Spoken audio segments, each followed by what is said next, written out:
Olá pessoal do Conexão Escola, esse é o quadro Conectarte.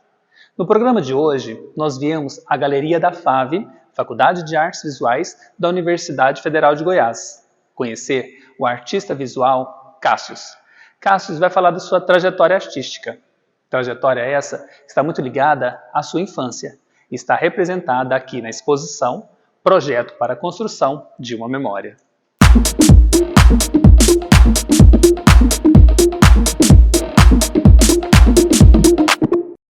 Olá, eu sou o Cássius, eu sou arquiteto, urbanista e artista. Na minha infância, eu era uma criança muito quieta, estudiosa, desenhava bastante. Na escola, gastava muitos cadernos de desenhos, papel vegetal, e era muito utilizado em sala de aula esses desenhos. E desde então, da infância, adolescência até hoje, o desenho ele está presente na minha vida. Na maior parte do tempo eu gostava de desenhar personagens de desenho animado da TV, seja da Disney, seja personagens de Power Rangers, de lutinha, Street Fighter, tudo que eu via no videogame eu tentava representar isso em desenho.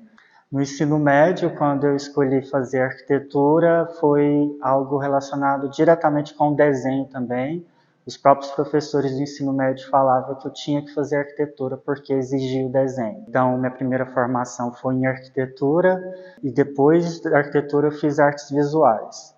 Já no processo das artes visuais, onde eu encontro novamente com as minhas memórias. Quando nós entramos em 2020, tivemos a pandemia, teve aquele momento de olhar para dentro de casa, né? As famílias unidas dentro de casa. E aí eu recorro aos álbuns de família para recordar um pouco da infância, como era essa criança que desenhava. E aí eu percebo que não tinha fotografias das casas que eu morei na infância. As memórias registradas nas fotografias e as minhas memórias, as memórias da minha família contadas para mim, eu levo isso para o mundo virtual. E eu faço uma série de trabalhos onde eu construo essas casas da minha infância digitalmente no mundo virtual 3D. E nessa reconstrução da memória da infância, eu reconstruo as casas que eu morei até os 10 anos de idade, com a intenção de preservar no mundo da nuvem essas casas que eu morei. Um dos trabalhos que surgiu a partir daí foi a Fábula Arquitetural.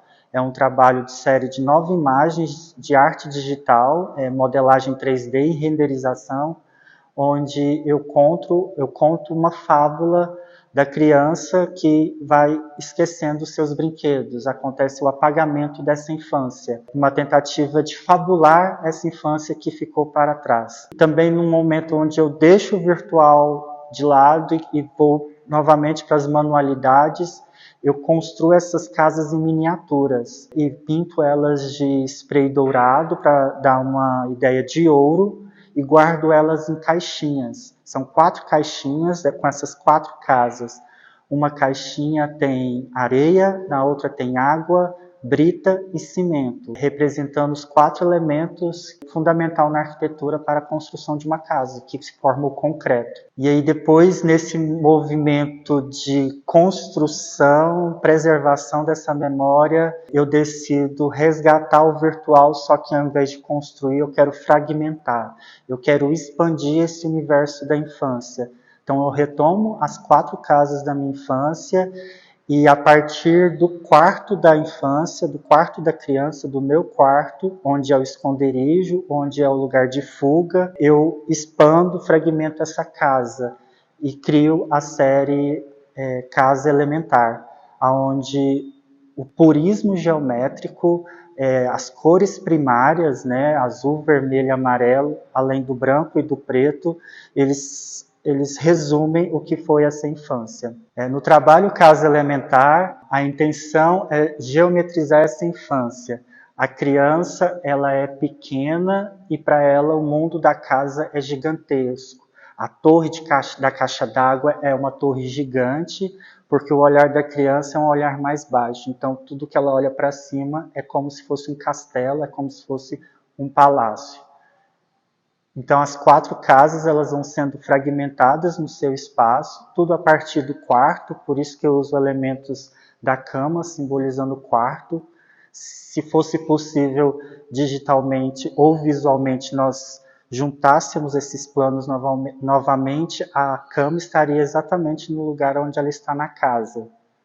Aqui eu utilizo a perspectiva isométrica, ela é utilizada em angulação de 45 graus para evidenciar a proporção exata dos planos. E de acordo com a infância vai crescendo, as casas também vão diminuindo, porque a perspectiva da criança começa, o nível dos olhos da criança começa a estar mais alto. Então ela começa a enxergar mais na altura padrão, de 1,20.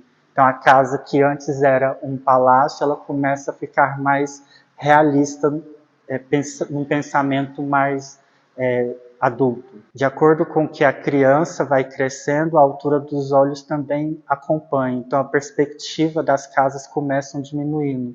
As coisas começam a ficar mais próximas.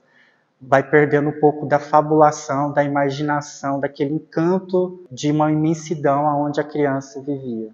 Em trajetos arquitetônicos, eu começo a partir do mapa, da linha dos trajetos que eu fazia entre a casa, a escola e a igreja, como se pegasse realmente o mapa e fosse desenhando as ruas que eu transitava na infância.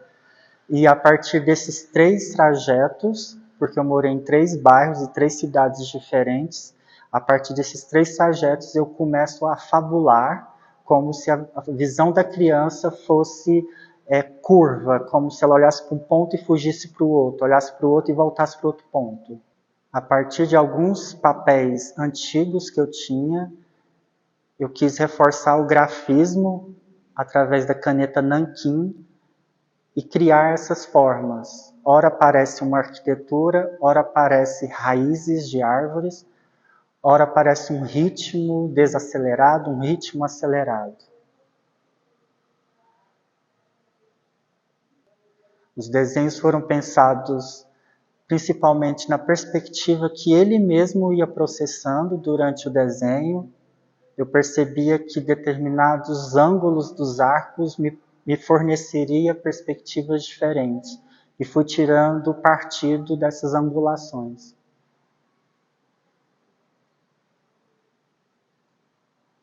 Retomando esse período da infância, eu lembro muito do período de escola, principalmente nos momentos das aulas de artes e do caderno de desenho. E querendo retratar essa memória, eu construo um caderno de desenho, mas em tecido, onde eu penso a linha como um desenho. Eu utilizo da máquina de costura, só que eu não desço a presilha, eu não fecho e prendo o tecido. Eu deixo o tecido solto e vou desenhando com as 2 mãos, dançando com o tecido na máquina de costura. Nesse processo de pensar em quais desenhos seriam interessantes para representar a escola, eu construo um caderno de papel vegetal, um bloco onde eu observo o meu sobrinho de 4, 5 anos e como ele pega no lápis. As crianças elas têm o hábito de pegar na ponta do lápis com a intenção de registrar aquela emoção, aquele desenho, aquela finalização que ela quer chegar no desenho, que ela quer representar no desenho. Então é um risco mais forte, é um risco mais rápido, e não pensando nos limites do papel, nos limites do contorno, nos limites daquela forma. Então eu também construo o bloco de desenhos. No caderno de tecido, eu decido criar uma fábula. E aí, a partir dos desenhos, eu crio desenhos de memória, de fragmentos que eram importantes na infância. Quando eu fecho o caderno, eu penso que ele precisa de uma história, que ele precisa de frases, de palavras, para levar quem está visualizando, mergulhar também nessa memória. E é importante ressaltar o avesso também de cada tecido, pelo uso da agulha solta, o avesso também é importante, não só a frente do desenho, mas as costas também. Na pintura Mapa Imaginário, eu retomo os 3 trajetos da minha infância em 3 cidades diferentes e reúno eles em um desenho só. Aqui eu coloco eles na mesma tela e é como se fosse possível, na minha infância, eu brincasse em todas as minhas idades, como se eu fosse vizinho do meu eu de 5 anos, do meu eu de 8 anos, do meu eu de 10 anos. Então, a pintura, ela é a minha vizinhança da infância. Em discurso memorial, eu retomo alguns processos que eu fiz desde 2018, a partir de imagens, e crio painéis. Associo essas imagens uma com as outras, num processo de olhar para trás de 2018 a 2023. Cada quadrado, cada retângulo é uma imagem de um trabalho que eu fiz durante esse período. E tentando fazer uma relação do pensamento com arte, o pensamento a partir de diagramas, eu faço um diálogo entre esses trabalhos. Um trabalho que aconteceu em 2018 conversando com um trabalho de 2023. É como se fosse um fluxo de pensamento, é como se fosse aqui eu quero destacar esse trabalho, mas aqui eu quero excluir esse outro trabalho e tentar achar um ponto em comum entre eles, tentar encontrar como o processo artístico, como os processos de criação, eles funcionaram a partir desse pensamento. Na série Casa Paralela, foi um processo que eu fiz após a série Casa Elementar. Nessa série eu estava voltado a pensar na perspectiva isométrica e no mundo virtual que você pode percorrer a partir dos fragmentos da casa. Já nesta série eu estou preocupado em mostrar a construção dessas casas. Então ela acontece a partir da perspectiva frontal e paralela. Ao olhar a construção das casas, a intenção é que lentamente você observe os detalhes, observe aonde entra elementos e aonde eu posso trazer a atenção para os grafismos. Os grafismos são importantes na série Casa Paralela para ressaltar a importância da construção, fazendo com que quem assiste ao vídeo também possa imaginar como essa construção começou e como essa construção vai terminar.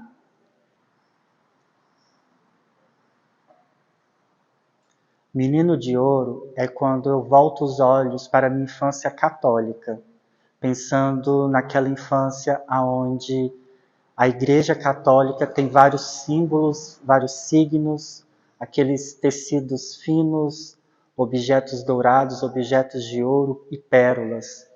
Pensando nessa infância dentro da Igreja Católica e principalmente no que eu escutava em casa, nas ruas, com amigos da minha mãe, do meu pai, que eu era um menino de ouro, aquele menino comportado, aquele menino estudioso, aquele menino quieto.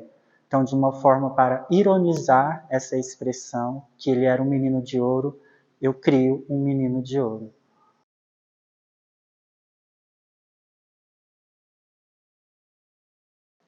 Algo que eu gostaria de ressaltar sobre os processos de criação, não só desses trabalhos, mas de uma trajetória artística, é que a minha pesquisa é uma pesquisa autobiográfica em arte. Por isso, ela sempre parte de uma memória que realmente aconteceu, uma memória existente. E esse é só o primeiro passo. A partir disso, eu me permito a fabular, a construir outras histórias, a reconstruir outras memórias. Então, a memória ela é apenas o ponto inicial, o modus operandi onde o processo acontece. E depois disso é a fabulação, é a criação artística. E para saber mais do meu trabalho, vocês podem seguir o meu Instagram, @Cassius. E esse foi o Conectar-te de hoje. Até o nosso próximo programa, sempre com muita arte para vocês.